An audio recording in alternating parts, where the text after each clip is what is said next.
चीन से निकलकर पूरी दुनिया में कोरोना वायरस ने तांडव मचा रखा है और बड़े बड़े देश इस वायरस के सामने घुटने पर आ गए हैं। ऐसे में भारत लगातार इस महामारी से युद्ध लड़ रहा है, जिसकी चर्चा दुनिया के कोने कोने में हो रही है।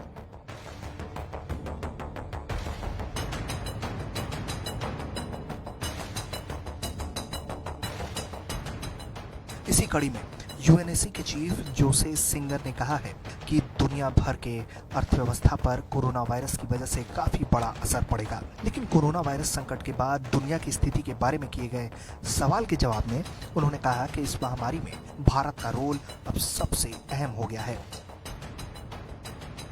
ऐसे में अब हर किसी की नजर भारत पर है कि वो इस संकट के बीच कैसे बड़ा किरदार निभाएगा। इससे पहले भी अलग अलग देश के मुखिया हों या फिर WHO, सभी ने कोरोना के इस मुश्किल घड़ी में दुनिया भर के देशों की मदद करने के लिए भारत की प्रशंसा की। संयुक्त राष्ट्र सुरक्षा परिषद की बैठक में अड़ंगा डालने वाले चालबाज चीन के बारे में उन्होंने कहा कि किसी नए मेथड के आधार पर चीन की बात करना मुश्किल था, लेकिन दूसरे सदस्यों ने इस मसले पर जोर दिया, जिसके बाद कोरोना वायरस पर यूएनएससी में चर्चा हो पाई। ये किसी से छिपा नहीं है कि इस खतरनाक वायरस का केंद्र बिंदु चीन है और इस वायरस से दुनिया भर में काफी असर पड़ा है।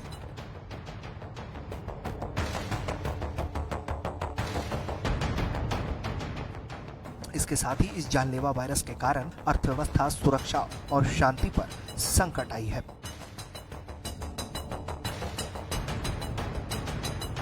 वैसे ये कहना गलत नहीं होगा।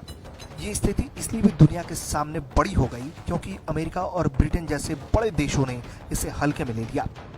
अमेरिकी राष्ट्रपति ट्रंप ने तो इसे अफवाह और जादू की तरह गायब होने वाला करार दे दिया था।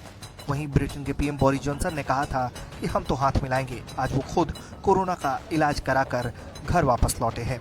तो वहीं दूसरी तरफ भारत ने इस कोरोना वायरस के खिलाफ न सिर्फ बड़े फैसले लिए और उन्हें जमीनी स्तर पर लागू किया। ये एक तरह से कर्फ्यू ही है।